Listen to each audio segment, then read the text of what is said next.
What's up, y'all? It's Drewski, and I've teamed up with Mountain Dew to produce a hilarious new basketball podcast called The Dew Zone with Drewski. Learn the backstories of your favorite ballers and celebrities like Jamal Murray. Did you have like a favorite team? Was it the Raptors at the time or no? Was the Raptors even started around that time? Come on, bro. I ain't that old, fam. You talking like I'm 50. Taylor Rooks, Asia Wilson, and many more. You won't want to miss this. Listen to The Dew Zone with Drewski on Apple Podcasts, Spotify, and wherever you listen to podcasts.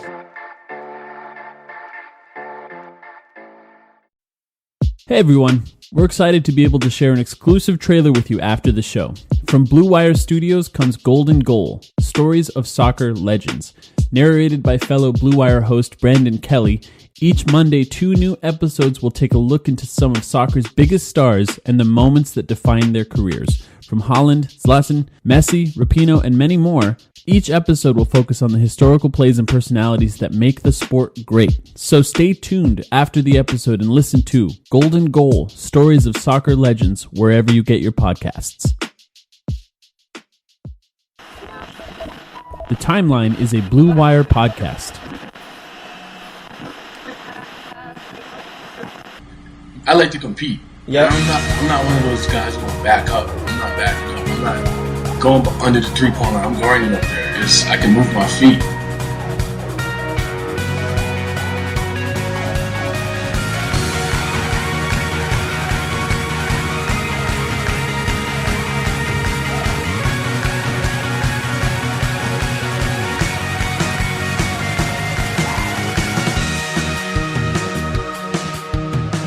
Welcome to the Timeline of Phoenix Suns podcast. My name is Mike. I'm here, as always, with Sam. Sam, how are you doing?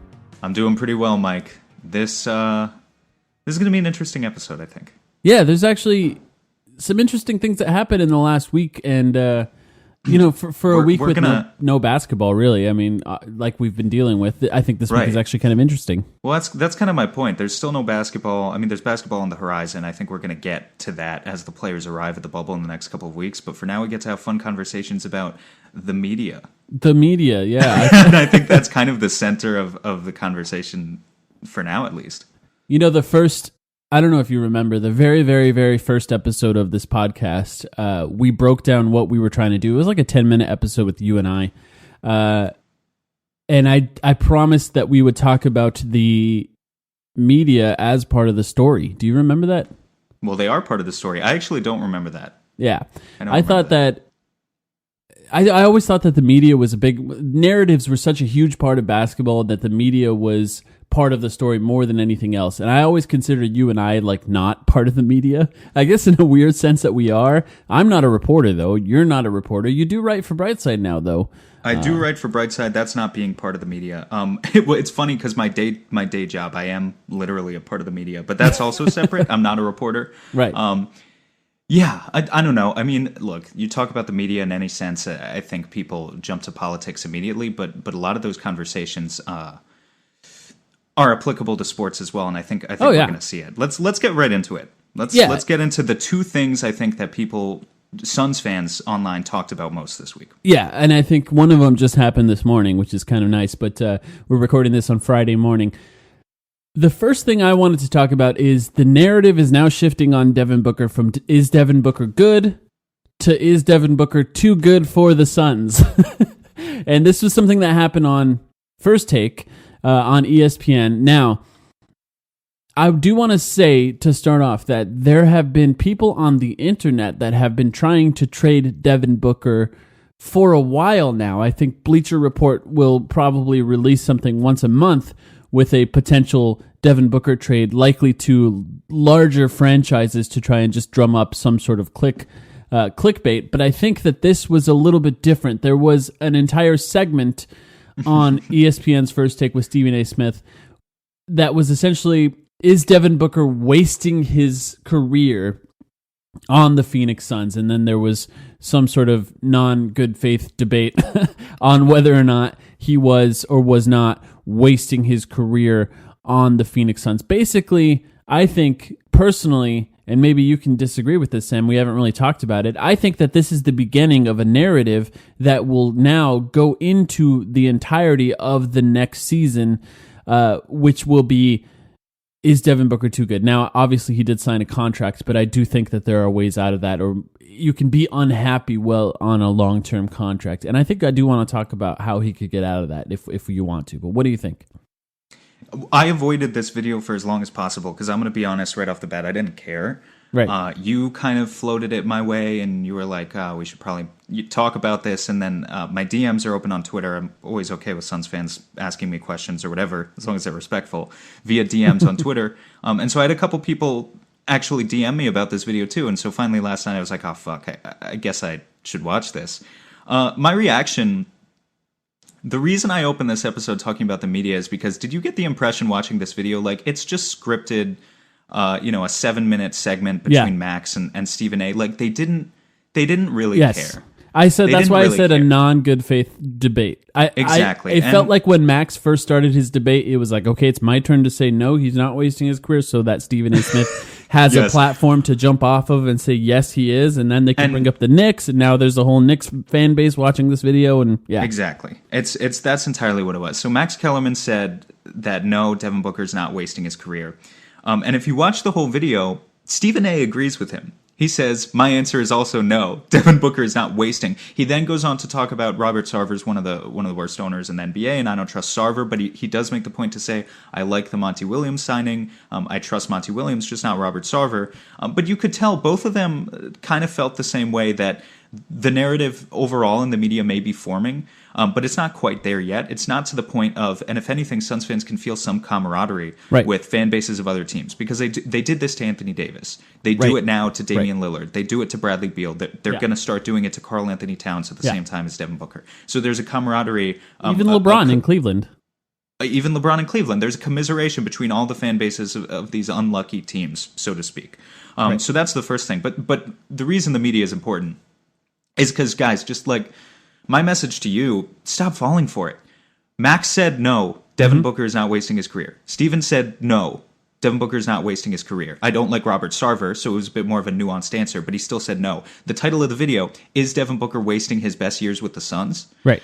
And so, it went viral, not viral, but viral on Suns Twitter, right? And made the rounds. I guarantee you 50% of the people didn't even look past the headline, or if they watch 30 seconds to a minute, because that's people's attention spans these days, even though it was a 7-minute video. And the video racks up 340,000 views over 2 days. They got exactly what they were looking for. Knicks fans and Suns fans, right? Knicks fans and Suns fans. And Suns fans got to flip their shit about this for 2 to 3 days. But yeah, I mean, so my initial reaction, I finally watched it last night. I was like, this is what people are talking about? Really? We care about this? Right. Like, people talk, and I think it's equally important as calling out bad examples of media coverage of the Suns, as even more important is to highlight the good examples, which is what we're about to get to in a second. But yeah, I just, you got to stop falling for it. It's an obvious trap. Yeah, I think, well, first of all, I honestly think the entire thing was just trying to get Knicks fans to watch something, because I think it's like the Lakers and the Knicks. Anytime you say a big name player plus that team, then all of a sudden you get a couple 100,000 people that are going to watch it, just because they like to sort of fantasize about these great players going to their franchises. And with the Lakers, sometimes it does happen. With the Knicks, it doesn't. And I want to say, just to Stephen A. Smith, not that he's listening, but if you were to draft all players on the Suns and all players on the Knicks, I think you would get 5-6 players deep before you even take one Knicks player. Like, literally, the Suns are a lot better team right now. Even if you included the owners in there, Robert Sarver would get drafted before James Dolan. Like, James Dolan couldn't even get a proper statement about Black Lives Matter out. Like, at least right, and he admits that in the video too. It was a half-assed argument on both sides. Again, I'm not interested in spending too much time on it, because Stephen A. was even like, I don't know if James Dolan is an upgraded owner. I just know that Devin Booker, and hey, we were talking about this last week, Devin Booker loves the big stage. Obviously, Knicks fans want a guy like that at MSG because he lives for it, and he would thrive in that sort of environment just from a basketball standpoint, not any of the outside stuff.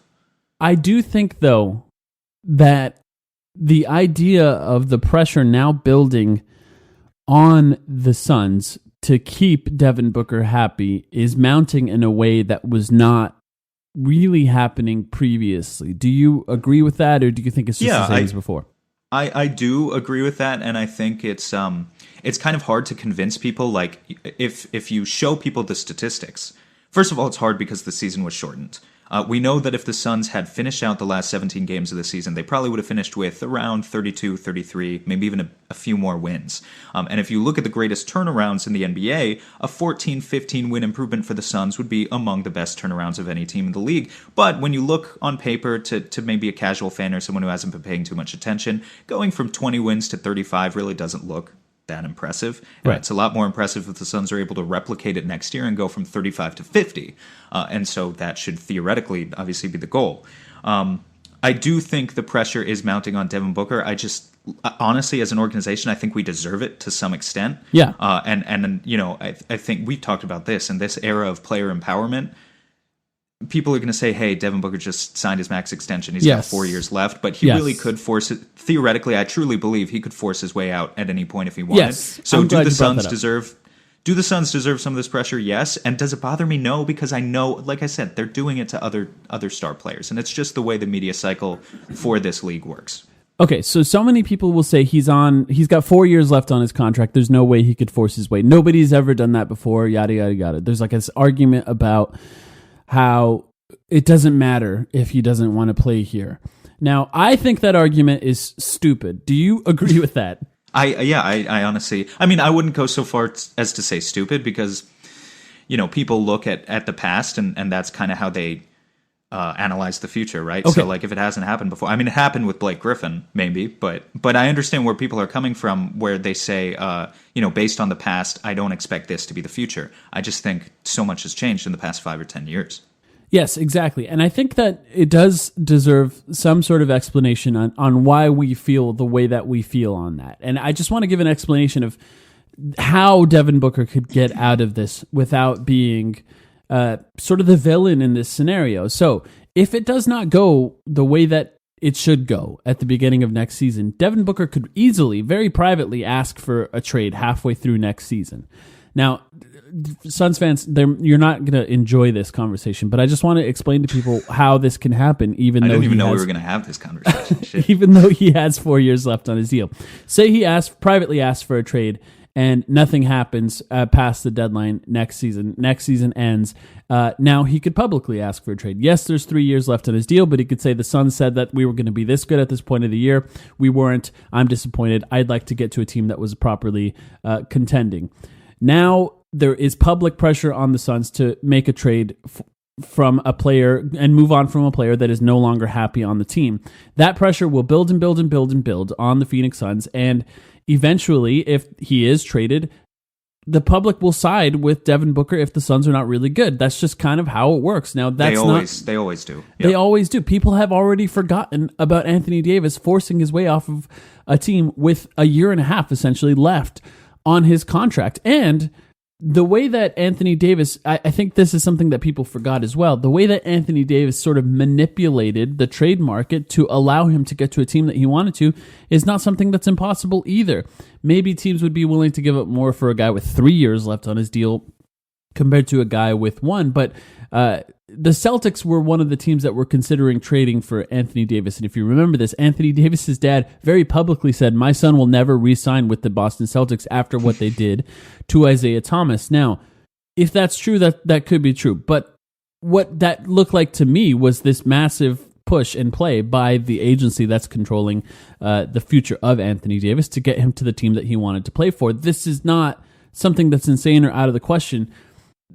You could say, well, this will make Devin Booker look really bad. Yeah, maybe temporarily. That's kind of how it worked for Anthony Davis. This is not something that sticks with players over time.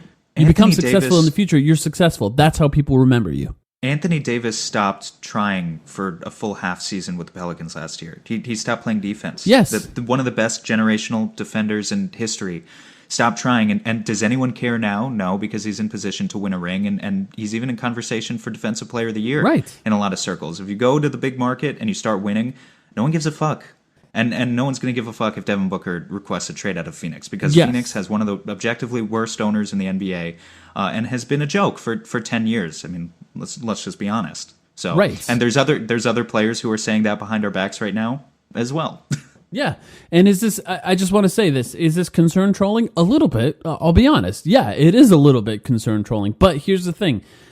This is the type of pressure I think that is mounting on the front office for James Jones and what they have to do next season. There was just now recently a fake trade in a Bleacher Report article that was not a Devin Booker trade. It was actually a trade to get Victor Oladipo onto the Suns, and it was a trade that included Ricky Rubio, Mikal Bridges, and I think a top 3 protected pick for the future, and it was Victor Oladipo to the Suns for that group. And I looked at that trade, and first of all, I probably wouldn't do that either. I think there's an interesting conversation to be had around that, assuming Victor Oladipo. What if he does end up just as good as he was before? Then, yeah, right. It's very unlikely, and I think that's we've had the Victor Oladipo conversation before, and I also don't want to give too much credence to a fake Bleacher Report article 100% on our episode this week. But yeah, it's a conversation that could be had. Here's the thing. I've tweeted about a lot of fake trades before. I have never had that level of interaction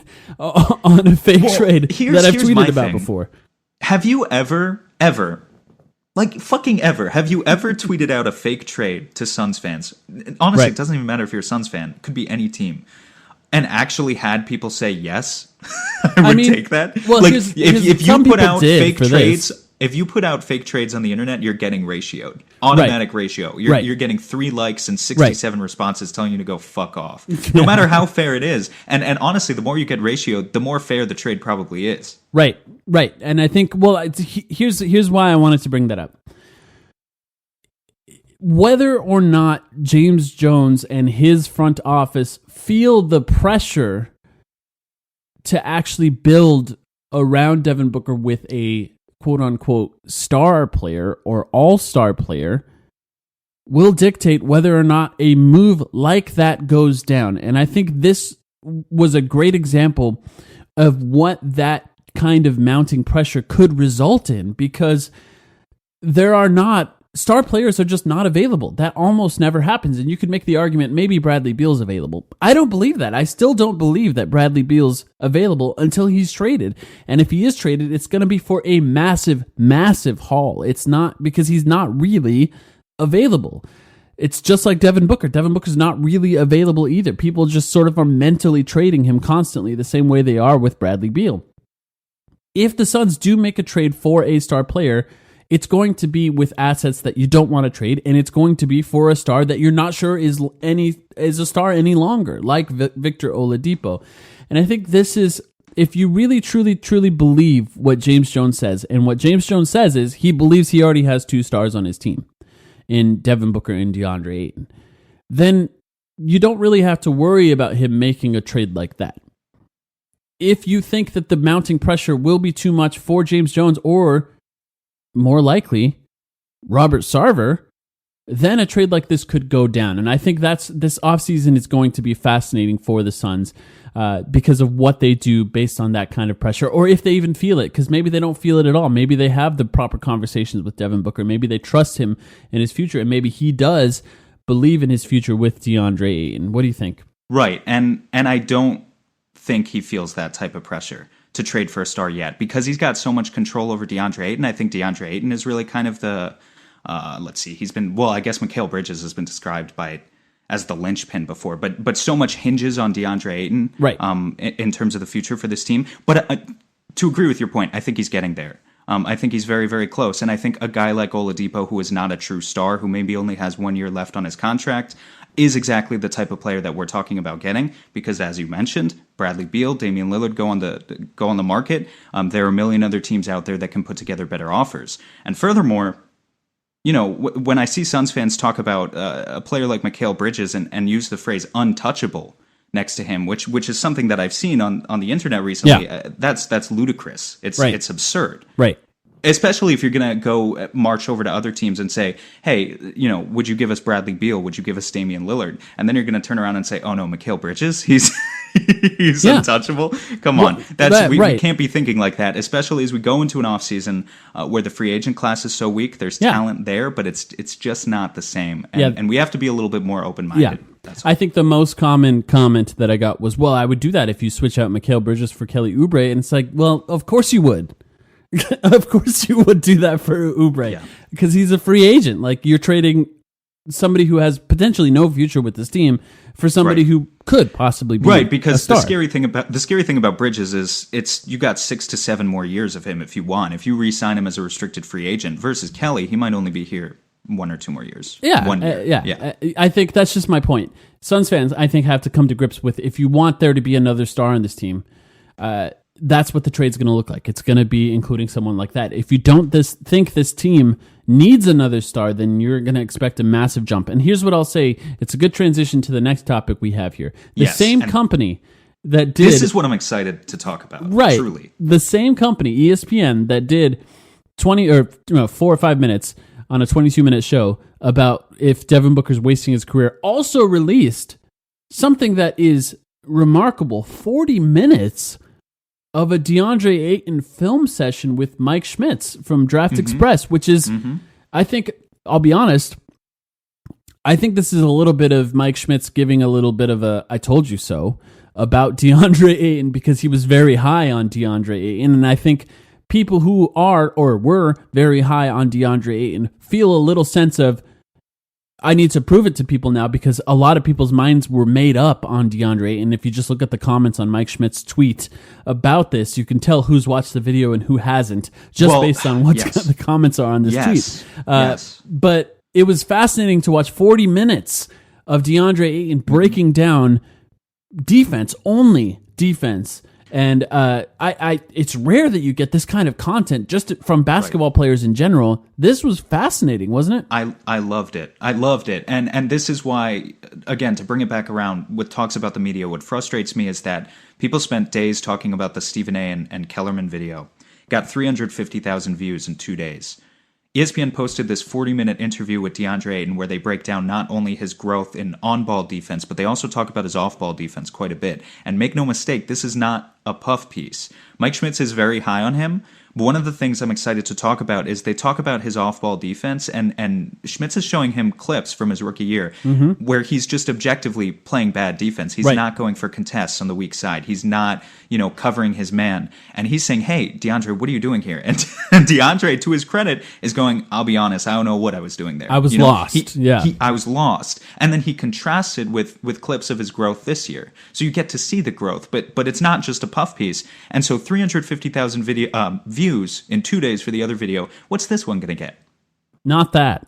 Probably. I mean, I seriously want you to give me a guess, and then I'll tweet it out in a couple days. We'll see where it ends up. But I'm going to guess 50,000 maybe for this one in 2 days. I could see it getting over 100,000. I do think that I think that Deandre is such an interesting conversation for a lot of people. Maybe not the 40-minute video will get 100,000, but I think there's another shortened 12-minute video. I could see that one getting over 100,000. But my point being, if we're going to talk about what we want this podcast to be about, when we started it a couple years ago, we need to encourage this type of coverage of small market teams, and that's not only the Phoenix Suns. Recognizing that, of course, it makes sense to me why Stephen A. and Max Kellerman, massive personalities, talking about Devin Booker, a first-time All-Star, why that's going to get so many more views than an actual film study of Deandre Ayton. But if you want to be an actual fan, if you really want the intricacies of the game, you need to follow the second thing and spend less time worrying about the first thing. Yeah. And, next time you take to these apps, whether it be Twitter, Reddit, whatever, and talk about why is the media not covering this? Why is the media not doing more of this? It's because in the economy we live in, they're incentivized by doing these clickbait titles, and you guys fall for it every time. I'm guilty of it too. You're preaching to the choir, I think, Sam. You're talking to people who listen to a Suns podcast in July when it's been 6 months without basketball. Right. What frustrates me, though, is I was like, so my first reaction, I didn't even take to the YouTube comments because it's awful. And I know I shouldn't pay attention to this, but I watched a good 20 minutes of it. And then eventually I couldn't resist anymore. I was like, this is great. I'm really feeling it. I had to scroll down and see what people were saying in the comments section. Right. That was my first mistake. Right. Because immediately I see, the title is something like Ayton breaks down how he guards guys like Siakam and Giannis and whatever. Luka. That was the title. Right. Yeah, Luka. And then the comment section, you go down and you just see Ayton can't guard any of these players. Right. And it's a Memphis Grizzlies and it's account a video or something. And it's a video of him guarding those players. Right. Or one comment, which was literally like, what the hell is this, ESPN? Like, this is what you don't want to see? You really would rather see the other thing? You really would rather see people talking Right. about nothing for an Right. hour, speculating about fucking nothing, Right. rather than looking at the actual basketball in front of you? It's mesmerizing. It's amazing what people would rather, how they would rather consume their sports content. And then the same people turn around and bitch about why is the media only covering this. Right. It's remarkable. But to talk about the actual content at hand. Sorry, I got off on a little bit of a I like tangent it. there. But I just want to give credit. First of all, if you don't follow Mike Schmitz on Twitter, this is a little bit different from his usual thing because he's talking about, I think as NBA? you were saying. Yeah. Yeah, he's usually a draft guy, and he's a phenomenal draft guy. And if you don't follow him, then you should go follow him on Twitter because he covers all prospects. And he frequently uploads, first of all, the cool thing is that he does video breakdowns like these. Like he has sort of unprecedented access to actual prospects and talks Right. about their film with them. That's something that basically no one else does. But Yeah. he also just posts his own articles and his videos of players, and it's useful. But yeah, I mean, I think what he highlighted with DeAndre was a few things. First of all, when we talk about on-ball defense, what really impressed me is DeAndre is a guy who knows the strengths and limitations of his body. And as we watched him guard so many guys, so many different superstars of so many different flavors Yeah. in this video, Right. I kind of like, it's funny because they're cherry-picked highlights, right? I'm watching essentially 40 minutes of mostly highlights. But as I was watching, I was like, this particular blend of speed and agility and also strength in a big man is something that we don't appreciate enough. Oh, as yeah, Suns fans. absolutely. It's truly rare. It's what got him drafted over Luka Doncic, as crafty a player as Doncic is in the Right. first place. That's the reason he was drafted. And watching his ability to do something like, contain, there was this one contrast between a guy like Kristaps Porzingis, where DeAndre was like, well, obviously, Kristaps would rather shoot, but you don't want him to put the ball on the floor. And if he gets inside, you got to make him feel every bump and bruise. You're really going to push him around. And it's a little bit more of a speed thing versus a guy like Nikola Jokic, who DeAndre was honest. He said, that he kind of has killed DeAndre every single time in his career, if we're being honest. Like the way that Jokic throws his weight around, when you guard a guy one-on-one in the post, 90% of the battle is before they catch the ball. And it's all about positioning. And DeAndre is so strong compared to so many centers, but there are still just a few kind of at the upper echelon of the spectrum who can throw their weight around and really bully him. And Jokic has been one of those guys. Yeah. But just the particular combination that he has to guard positions 1 through 5, honestly, in at least small spurts, that really shone in the video. 1 through 5, and that was something that actually did happen on this video. There were a few clips of point guards that he was guarding. I think that you're right about Jokic. I think that he talks about a lot of different big men that he guards in this. Jaren Jackson Jr., Andre Drummond, Kristaps Porzingis. But when he talks about Jokic, there's a little hint of fear in his voice that's not really there when he talks about other players. I thought a big takeaway for me watching this is Jokic is his sort of, that's like his, almost like his rival. I'm going to put that in quotes because I don't, rivalries can be debated on what counts and doesn't count as a rivalry. We need to win against the Nuggets once in a while. Actually, I looked it up. Are you curious of Jokic's? Because I was like, man, I just remember Jokic kills him. If there's any center in the NBA that kills him, he kills him. And in 4 career games, Jokic versus Ayton, he averages 26 points, 10 rebounds, 8 assists a game on 63% shooting. So he has really killed him. But I'm curious, his new skinny body, a lot of his advantage against a guy like DeAndre, like he's not going to get around DeAndre with his speed. No. I don't think that's going to happen. No. So I'm curious what it's going to look like now that he's shed all that weight. I think that he's going to be amazing. Yeah, I don't think he lost muscle. I think he lost fat, and I think the muscle's still going to be there. But one thing I thought was important to remember with sort of the evolution of DeAndre Ayton is the versatility of different big men in the NBA, or even offensive players just in general, and how important it is to have experience playing against them. The video starts with DeAndre Ayton saying, I could watch film all day, but nothing compares to the experience of playing against these players. And what this is scouting. What Mike Schmitz is doing is saying, what do you have to do against Luka? What do you have to do against Kristaps? What do you have to do against Jokic? What do you have to do against Drummond? Just all of these players. And what DeAndre Ayton is doing is describing the different ways to guard these players. And the thing is about the NBA is so many of these guys are so good, and the way that the big man has evolved in the NBA, like Drummond is a completely different player than Jaren Jackson Jr. One's essentially a guard and one's essentially a center from the 80s. Like it's crazy. completely different.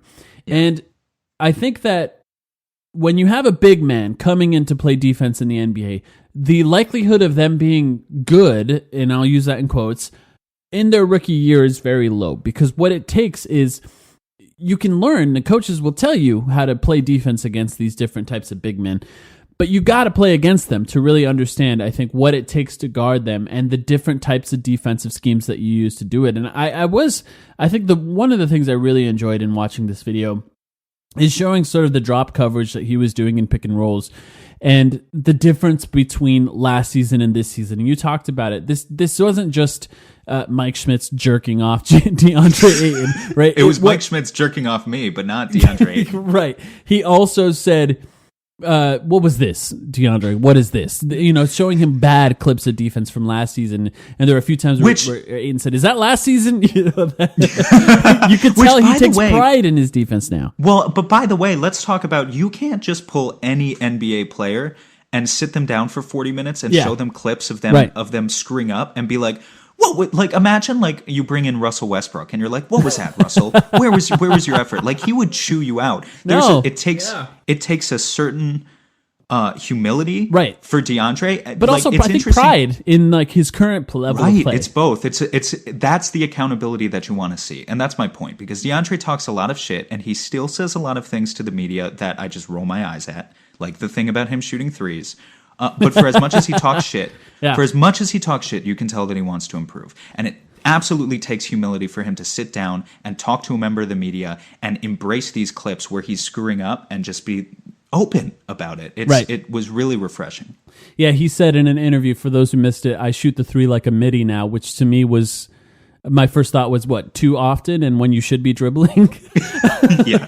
But the other part I think of this film session that I thought was fascinating was two other guys, I think, on the Suns team. One, Devin Booker calling out defensive plays and moving Deandre Ayton to the right position, and it seemed to be correct in these specific plays, and I think more often than not it is. And I think that what we saw was this overall awareness of Devin Booker, knowing what players like to do and what spots they like to get to, and sort of pushing DeAndre Ayton into those spots. And I thought what was interesting is twice, I think there was back-to-back clips of Devin Booker pointing Ayton to the right spot. And then Mike Schmitz says, I think, well, Devin Booker's a better team defender than he gets credit for. And DeAndre Ayton's response was, well, actually, he's really intense when it comes to that. And I thought that was a perfect way of describing it as, for you and I, because we've seen every single play here, because he'll get in Ayton's face. We saw it in the rookie season. They were not on the same page often, and Devin Booker let him know over and over and over again. And I think what this showed was the value of that when it comes to sort of leadership, holding players accountable for the mistakes that they make matters. And sometimes it's not pretty on the court when those mistakes are massive. And I think those led to him being better in the second year. The other thing I wanted to point out was a big part of DeAndre Ayton's defense when it comes to pick and roll. He talked about trusting his teammates and the importance of trusting his teammates. And I think that's where a guy like Mikal Bridges becomes so vital and so important. And not just Mikal Bridges, I think Ricky Rubio's there too, and to an extent Kelly Oubre. But more than anyone, I think Ricky Rubio and Mikal Bridges, they're oftentimes guarding the best ball handler on the other team. And those guys are vital when it comes to that switch or backing up on that pick and roll. You see the importance of having excellent on-ball defenders who are well-versed in the defensive scheme that the Suns are trying to actually do on the court. I just, watching all those clips, it's like, okay, you could see Mikal Bridges' importance and you could see Ricky Rubio's importance. And I just, it's vital to have really smart defenders around Devin Booker and DeAndre Ayton. Totally. I want to bring up the stats real quick, because I feel like when you're on Twitter, you kind of exist in this bubble where maybe you know all these numbers off the top of your head automatically, but I don't know if all of our listeners really do know the numbers. just to kind of demonstrate exactly what we're talking about, we've talked about DeAndre Ayton's defensive improvement in the past, but in case you forgot, what we're kind of highlighting here, this year, DeAndre Ayton, it was only 30 games, but he allowed opponents to shoot 52.9% at the rim, which is really good. It's really good. Last year, he was at 62.8%. That's a 10% difference in 1 year. He got to the point this year where he was allowing a lower percentage at the rim than guys like Bam Adebayo, Jaren Jackson Jr., many other elite tier NBA centers, and he was just below guys who have very stellar reputations on that end as well, like Mitchell Robinson, Serge Ibaka, Steven Adams. So the point is, he's in very good company now. Again, I'm glad that Mike Schmitz was willing to highlight that. I think it also comes through in stats that aren't, or maybe a little more abstract than that.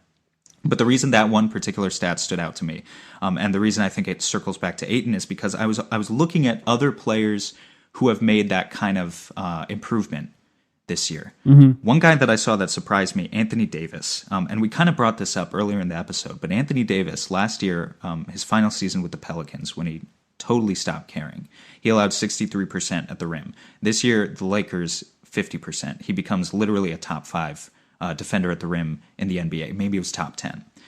Why I think that's important is because I think it's not only the fact that DeAndre Ayton is 21 years old and he's naturally getting better, and I think this applies to Devin Booker too, by the way, but I think it's also that when you give players a reason to give a shit, they do. And I think a lot of the defensive improvement that we saw from players on the Suns this year was not only because those players independently developed, but because once you finally took them out of the tanking mindset and you put in place, like you were just mentioning a minute ago, guys like Mikal Bridges, Aaron Baines, Ricky Rubio, actual decent role players, Kelly Oubre, on the team, and you surround them and you give them players that they can trust, and you at least go in with the premise at the start of the season that you're fighting for a playoff spot for real this time and not just kind of lying through your teeth to the media.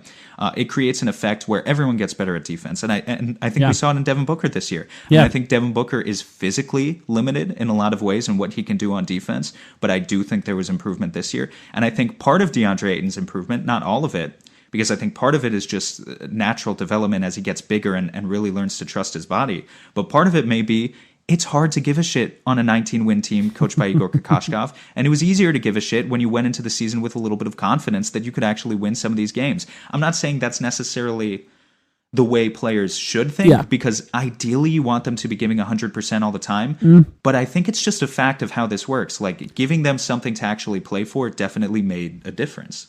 Yeah, and I think to an extent, I don't think it's a coincidence that DeAndre Ayton's offensive efficiency was probably the lowest when he was playing his best defense and the highest when he was playing his worst defense, because I just think it matters a lot for a guy whose conditioning is not quite where you would want it to be for him to play like 35, 36 minutes a game. He needs a little better if he wants to be super, super effective on both ends of the ball, and I think he'll get there eventually. But I think that the coaching focus is what matters. I think maybe Igor Kokoshkov, and we don't know, but I think maybe he was a little more focused on offense, and I think that plays out in a good way because he was excellent offensively last year, whereas someone like Monty Williams was maybe a little more focused on the defensive improvements. And I do want to, lastly, for me, end this just by saying the importance of Monty Williams, because I think throughout this film session, you could sort of hear Monty sort of speaking through DeAndre Ayton on this in this film session because of the coaching that he's brought. The stance, keeping his hands up, verticality, dropping back on pick and rolls, different styles of defense, moving his feet, staying engaged. Those kinds of things are obviously coaching, and he prides himself on being a coachable player. You even saw an interview when he was 15 in this video where he talks about that. But I think to tie in the previous conversation on Devin Booker here, if you truly believe in the stars on the Suns are already on the Suns in Devin Booker, DeAndre, and to an extent defensively Mikal Bridges, then the value of Monty Williams as a player development coach is magnified because they're not going to just go out and get some incredible talent and just add them to the team. How good they are season over season is vital for this team. And I think that you saw an impressive leap from year one to year two. And I hope that Monty Williams can continue that. And I was very impressed with what he was able to do, not just with DeAndre Ayton. I think the change in Mikal Bridges from the beginning of the season to the end of the season, the improvement in Kelly Oubre season over season with Monty Williams, and even Devin Booker's improvement all show that he is good at developing young players here. And I'd like to see that continue for this team, because if they are the stars that we're going with here going forward, they're going to have to be really, really, really good. So I'm really hoping for that. Any other thoughts on that? That's about it. We highlighted a shitty example of media coverage of the Suns, and we highlighted a good one this week, and I think they're the two dominant things that took up most of the conversation. But I hope you guys pay more attention to the latter than the former. I've seen a lot of people starting the conversation already on Twitter, kind of like talking about it, honestly, as we're recording right now. I hope to see more of it in the future. If you haven't checked out the video, there's a 12-minute version on one channel, right? Is it the ESPN official channel? Yeah, I think it's the ESPN channel. So if you only want the 12-minute version, you can still see DeAndre guarding on ball a lot of stars. But if you want the full 40-minute version, and watch the 40-minute version. That's my advice. If you're listening to this podcast, you'll like the 40-minute version. Yeah, that's my advice too. If you got time for it, watch the 40 minutes. I think you'll enjoy it. It's on the NBA on ESPN YouTube channel. You can find it there. Yeah. All right. We'll be right back. We have a little bit more to talk about this week. There's no shortage of action going on at our exclusive partners, BetOnline.AG. Sports are slowly making their way back, and BetOnline is leading the way with the best odds and lines for all UFC, NASCAR, boxing, and soccer matches. And if you need even more, they have simulated NFL, NBA, and UFC simulations all day, every day, live on their website. Looking for something other than sports? BetOnline has hundreds of casino games, poker tournaments, and prop bets to check out. Visit betonline.ag and use the promo code BLUEWIRE for a free welcome bonus. That's one word, BLUEWIRE. BetOnline, your online wagering experts. All right, the Suns may have signed another star, right? Right, Sam? Shut up. The Suns did sign a player. We have to talk about it. I don't really care, and I'm not sure he'll be part of the future. But Cameron Payne, was signed to the Phoenix Suns, a 2-year deal, likely possible 2-year deal. Let's just say that. The Suns have the ability of just dropping him after the season. It's clear that they signed him to be part of the bubble, and I don't know if that means that there are some questions about the guards that are going to the bubble, or who, because there were 2 Suns players that tested positive for COVID-19. We're not sure who those players are. We'll probably never find out. That's fine with me. Their privacy matters to them. But maybe it was a guard, and maybe that's why Cameron Payne was signed to the Phoenix Suns. But here's my first thought on Cameron Payne. I don't care. He's not that good. I don't know that he's any more of an improvement on any of the players that are on the team right now, and he's not really signed beyond this year. So his future on the Suns doesn't really matter to me. What are your thoughts? Well, I'll tell you this. I went back and watched his career-high 40-something points in a G League game this year, and now I'm convinced that he's really good, actually, because that's how that works. I watched that's how highlights work, video. Yeah. No, I have to be honest. Cam Payne was never a guy that I paid a ton of attention to in the NBA. He was in the Eastern Conference his last couple years, like for Chicago, and then he finished out a little stint in Cleveland. And he was, there's a reason he wasn't in the NBA. I do think there are a couple of encouraging signs that maybe point to, I don't know exactly why James Jones went after him. First of all, there's the Monty Williams connection. He played his rookie season in OKC, probably his best season. And was coached by Monty when he was an assistant there. So maybe Monty personally vouched for him and basically told James Jones to sign him. I don't know. But I do think there are a couple of interesting things just kind of about his stat profile that could be good news for the future if he does stick around. The first is his last 2 seasons in the league, 3.4 assists per game to 1.2 turnovers. It's always good to see a guy with a good assist-to-turnover ratio like that who can kind of competently run a set, essentially fill in as a bench stabilizer of sorts. I don't know if Payne is that guy. I don't want to make any promises. But I went back and I watched some film, at least, a minimal amount. And I don't know. I don't think he's much of a scorer, but I do think he can be a little bit of a playmaker. I don't think he's a high-level playmaker, but I do think he can run sets and make basic reads. And, hey, maybe he can even do that better than Elliot Kobo and Ty Jerome. I don't know. Yeah, if you had to rank them, Elliot Kobo, Ty Jerome, Javon Carter, Cam Payne, where would you put Cam? Well, the sad thing is they're all kind of they all have one skill. Yeah. And it's you just got to combine them all. Like Ty, Voltron. Here's what I'll say: Ty's definitely at the bottom. Yeah, and that's fair, I think, right? Because he can play make, but Campaign has problems with scoring, but not all. And here's the other thing I want to say: his last 2 seasons in the league, it's kind of a small sample size. It's only about 80 shots total. He shot 37% on pull-up threes, and he's not really a guy who is gonna shoot a ton of catch-and-shoot looks either. Like, he's not a guy who's going to play off-ball at shooting guard to Devin Booker or Ricky Rubio or something. Right. But as a guy who can maybe create a little bit of his own offense. I think the problem with Campaign consistently throughout his career, he's not a finisher. He doesn't get to the free throw line. Yes. And if you don't do those things as a point guard, we saw this with Ty Jerome. If you don't even have a floater, a dependable floater, and you don't get to the free throw line, you're not going to be an efficient player in the NBA in 2020. Yeah. That's why Ty Jerome struggled. Right. It's kind of why Elie Okobo struggled, and it's definitely why Campaign has struggled. His three-point shot, though, there is real promise in that, and not just in the way that there's promise in, say, Javon Carter. Like, Javon Carter can shoot 35% from three, but that's mostly just spotting up. And wide open. Right, and wide open. Campaign can actually kind of dribble into it. Of the four backup guards, he's, I think, the best one at that, the only one who can really kind of do that. And so that's exactly, to an extent, what the Suns bench needs. And if that's why James Jones picked him up, I totally get it. If he's the best available guy in the free agent market at doing that, that's awesome. But if I had to rank them, I don't know. I mean, if you want defensive intensity, Javon's probably number one still. Right. I think maybe I'd be tempted to put Campaign number 2. Okobo 3 and Ty Jerome 4, but it's basically a wash. I think that's kind of fair, and I actually think Okobo and Campaign are actually kind of similar players. Yeah, I think that you'll hear a lot, especially from Monty, about Campaign's ability to pass, and I think that he can be a good passer, but I do think that his decision making is still a problem. I mean, he's not in the NBA for a reason. What you'll see a lot, like the difference between Ty Jerome and Campaign, what you'll see a lot is Ty Jerome cannot penetrate. He struggles with penetrating. He can't get past the first line of defense. Cameron Payne might actually penetrate. It's just what he does once he's there that becomes a problem. Yeah, that's a good distinction. Right. He's going to struggle to finish. He's not going to be able to finish over defenders. He's going to struggle to get fouled when he's underneath. And then what he does with the ball, I think, matters at that point.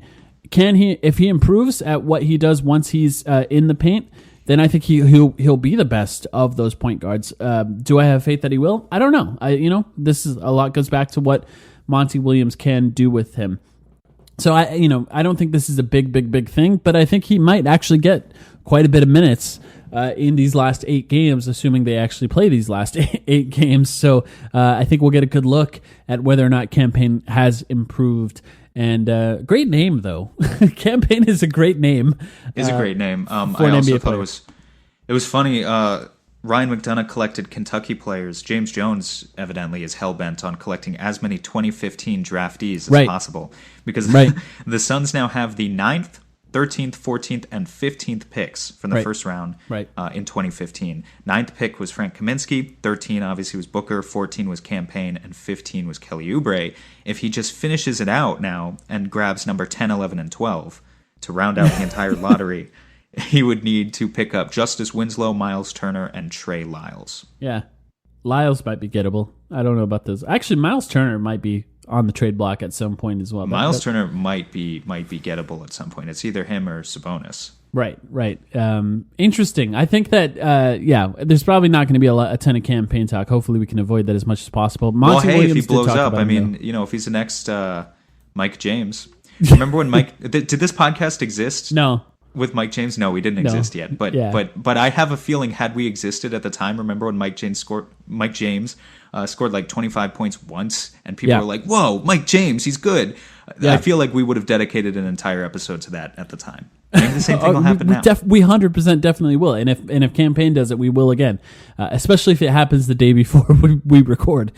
I think that's what tends to happen here. But Monty Williams did have a sort of Zoom press conference with the media. Shout out to the people who were on that Zoom call, tweeting it out: Brendan Clean, Gina Mizell, Dwayne Rankin.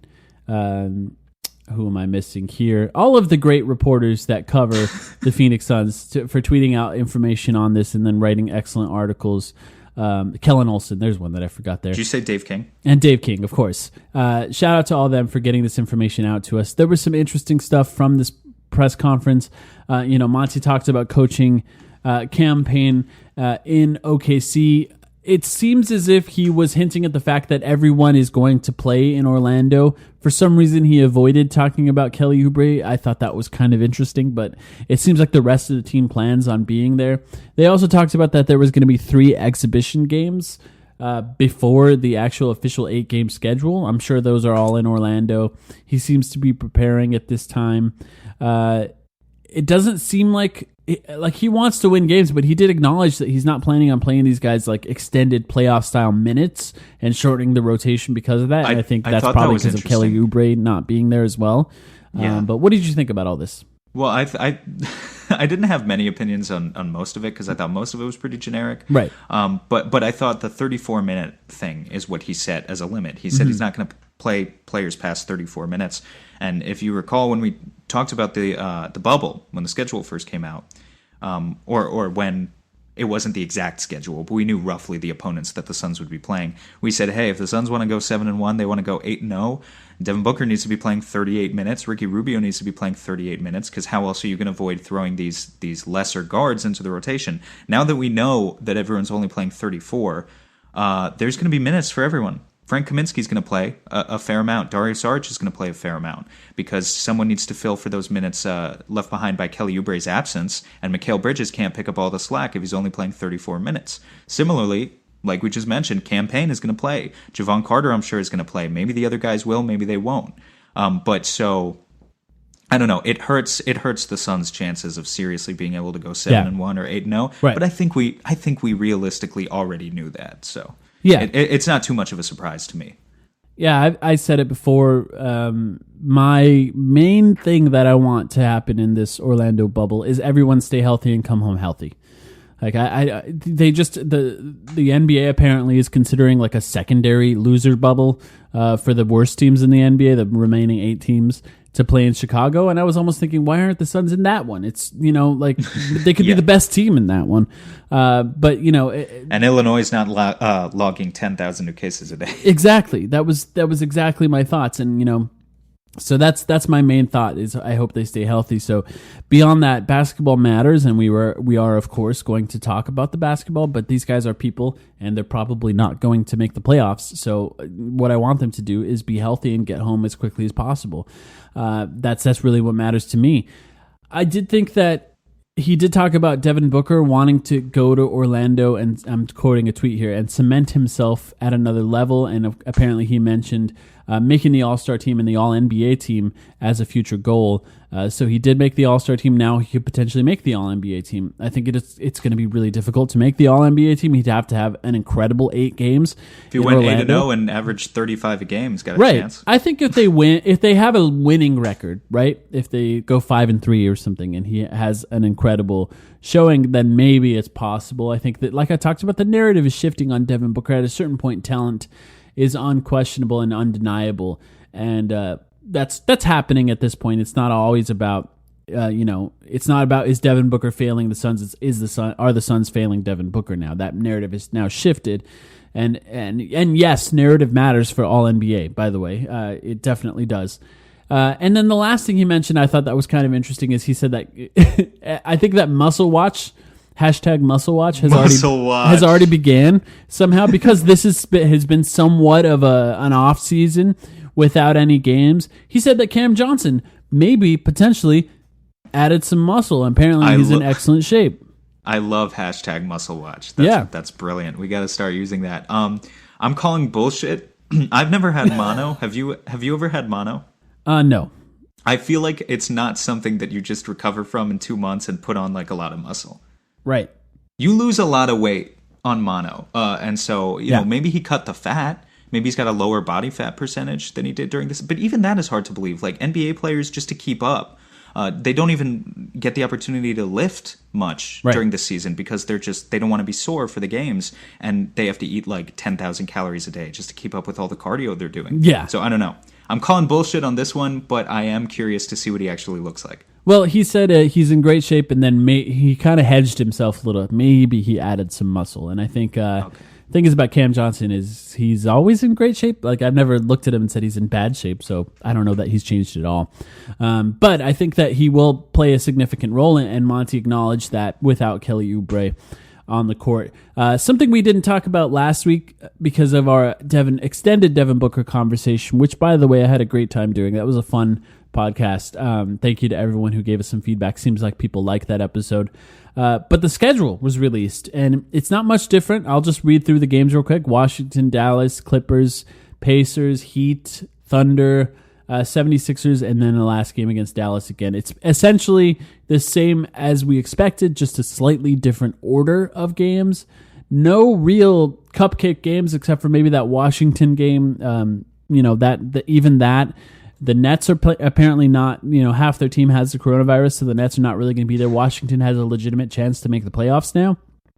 So even that Washington game, I think, will matter a little bit more to the Wizards than it will the Suns. But just an interesting schedule. I'll be honest, I don't really think it's necessary to do a massive breakdown of the schedule so far and do some real analysis here. I don't know. Do you have any thoughts on it? No, from a basketball standpoint, not at all. I do think it's interesting for you guys. All of these start times are, y'all are going to be at work for the most part. Like right. these are late morning, early afternoon games. Right. It's going to be, or actually, are these Eastern times or are they? No, they're Arizona times. Yeah, like Clippers 1 p.m., Pacers 1 p.m., OKC 11:30 a.m., right. Philly 1:30 p.m. So I hope you guys have a way to watch a replay. Yeah, because it's going to be tough. And no national TV games, by the way, which is fine. Yeah, I don't care. We don't deserve national TV games, if I'm being honest. I mean, I don't know. I guess what else are they showing on sports channels right now? If it's literally the only sport, then maybe that's an argument for it. But yeah. So we'll get into those games more as they get a little closer, starting July 31st, and we're gonna have a lot to talk about by the end of this month, of course. Last thing, quickly. Did you see Josh Jackson being mean to Suns fans on Instagram?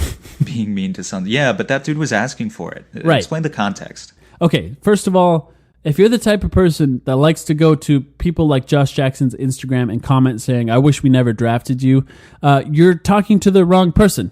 Josh Jackson was not the person that chose to be drafted to the Phoenix Suns. Maybe he did have a little control over that, and we know the story with him controlling who he worked out for, but it's not him. It's not him. You're just being a dick for no reason. Don't be a dick. So there were some Suns fans, or I think it may have just been one Suns fan on 3 different occasions, harassing essentially Josh Jackson, telling him he's garbage and trash. And Josh Jackson clapped back a little bit and said, essentially, the Suns are a terrible organization. I'm not the reason they suck. The organization is. And then even at one point in a third interaction said something like, "You think Devin Booker's going to waste his career there?" Which really cuts... Oh, did he say that? Yeah. I did not see that part. Yeah, I think that one cuts deep in a way that the others don't, because he's friends with Devin Booker, right? So there's... Is he? Well, yeah. I think they're friends. I think they hung out when they were teammates, but are they still... I don't plug into players. Yeah, I don't actually know. That's a good point. I don't actually know. But here's, I think there's 2 things. What do you think about Josh Jackson saying these things? And then I think a secondary question, an interesting conversation. What do you think about players just sort of responding back to trolls in general? That's interesting. I haven't thought about that. I think well, what was the first question? The first question was about Josh Jackson. Yeah, what do you think about him saying these things? I tried not to think about Josh Jackson these days as much as possible. I don't like him as a basketball player. It's weird when people do, right? Like, why are you going to Josh Jackson's Instagram saying these things? Yeah, no, I think that's stupid. I think the dude had it coming, honestly, and I'm not surprised, and I'm not going to make a big deal out of it because I think Josh has a right to defend himself. That being said, if I was a player, I guess this gets into question number 2. The whole social media thing, man, I think I couldn't do it. Like, I think Deandre Ayton has it figured out. He posts. Right. He has a Twitter account that is very obviously someone like 5 years ago, just his agent or something told him to set it up, and he'll tweet like once a year about some promotion he's doing at a basketball camp. There's the famous insert quote about game here. But you don't actually. He doesn't show his personality to the fans. His personality honestly only comes through in those media interviews, and that's just because he's forced to do them. But if he had it his way, he probably would be a complete ghost. And I think for players, that's kind of the way you have to do it. It sucks. And I guess you could debate whether maybe half these guys who are ghosts on a surface level then create burners to actually track what's being said about them. And I'm sure Ayton has one. I'm sure they all do. But yeah, I don't know. it's not just to professional athletes. People on the internet are just mean. They're just mean for no reason. Yeah. And if you spend too much time plugged into any particular app, it's gonna have a negative effect on your mental health eventually. Right. Doesn't matter if you're Joe Blow who works in an office, or if you're a professional basketball player making $20 million a year. You can't feed into the negativity because it's all there is these days, and it's driving people crazy because they can't fucking go outside right now. Yeah, and I fully support athletes clapping back. I think the most famous examples were Kevin Durant recently. Actually, I should say not recently, over the last probably almost 3 years now. Just every once in a while, we'll just go off on a fan and say something back to them. And to me, if that's what it takes to blow off a little steam, it's fine. It's fine. I don't care. Yeah, I think they are well within their right to do that. Yeah. And then fans sometimes will respond, act like they were just assaulted. Yeah, like that an NBA player dared defend himself. Or I think the other thing is when they're like, "Oh yeah, you're right, man. I'm sorry. Like I fully support." Where they go back on it. Jared Dudley's fat. Jared Dudley's 300 pounds and made a barbecue sauce, and I could easily cook him 101 at LA Fitness. And then Jared comes onto Twitter and says, "Oh word, what's up?" And claps back, and they're like, "Oh Jared, I was just kidding. I'm actually a huge fan. Yeah, I'm actually a huge fan. I have your jersey on my wall, bro. So much respect." That happens all the time, and it's equally hilarious. Yeah, I think so too. I just thought it was interesting. I think that's something to monitor. I think the part that I think bothers me the most is consistently there are players who leave the Suns organization and then say bad things about it. I just wish that didn't happen. We'll see if TJ Warren ever does. Somebody like that. Eric Bledsoe never really did either. I think there's professionalism there, but if PJ Tucker, I'm trying to think of players from the past it hurt when Dragic did it, but I understand why he did it. Oh yeah, that was posturing. I think he was trying to get out of the team. Yeah, and he hasn't said anything since, but right. I think he still thinks it. He just hasn't. He hasn't felt the need to bring it up. If someone like PJ Tucker said that the organization is trash, though, he was like, yeah, that organization was trash. That would really hurt. I would be like, oh wow, we really are trash. Right.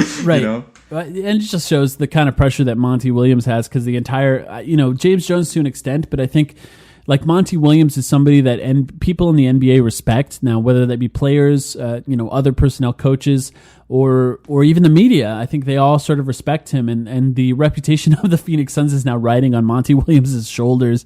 Somebody Josh Jackson never interacted with, so we have a lot of hope in him and what he can do, and I think I think he's doing a good job so far. It seems like the players really respect him, but it seems like we never really know the truth until they leave, and even then, fans right. have a way out by saying, "Oh, he's just bitter," Yeah. You know who the players didn't respect? Who? I want a brief congratulations. This was one of the top posts on our Suns this week, so I think he deserves a shout out. Do you think he deserves a shout out? Yeah, absolutely. I liked Igor Kokoschko. I did too. I still don't. It would not. I'll put it this way: I do not know if the rumors about the players not having respect for Igor.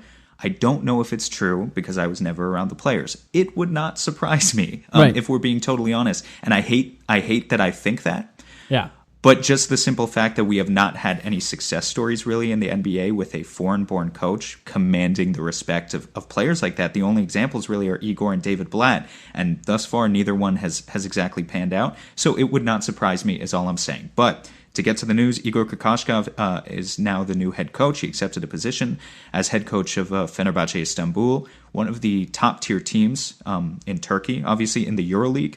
And consistently these days finishing in the Final Four in the EuroLeague, and a top-tier recruiter of EuroLeague talent. So he will be a head coach again for one of the best basketball programs in the world, although not in the NBA.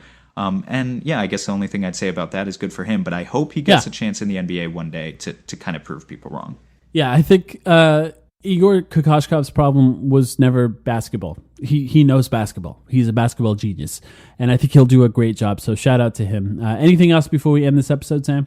That is it for me this week. All right, thanks everyone. Be nice to each other. Be nice to NBA players. They're people too.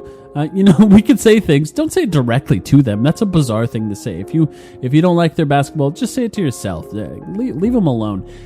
But we'll be back next week. Who knows what we'll be talking about? We don't even know at this point. We never know. We'll figure it out. All right.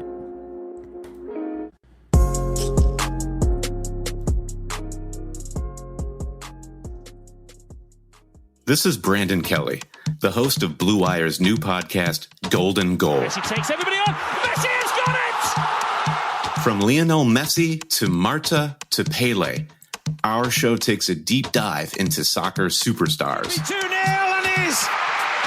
What a World Cup for Megan Rapinoe. From Zlatan Ibrahimovic's brash confidence with the play to back it up, to Megan Rapinoe's heroic outspokenness and World Cup flair. Each episode examines a personality of the world's game. We'll dig into Maradona's Hand of God performance and subsequent downfall, the teenage trio at Dortmund that signaled the next generation of superstars, and that infamous headbutt that slung Zinedine Zidane from glory. Golden Goal, soccer stars and the moments that made them. Premiering this summer on Blue Wire. Sugar Ray Leonard, Roberto Duran, Marvelous Marvin Hagler, and Thomas Hearns. Legends, whose four-way rivalry defined one of the greatest eras in boxing history. Relive their decade of dominance in the new Showtime sports documentary, The Kings, a 4-part series premiering Sunday, June 6th, only on Showtime.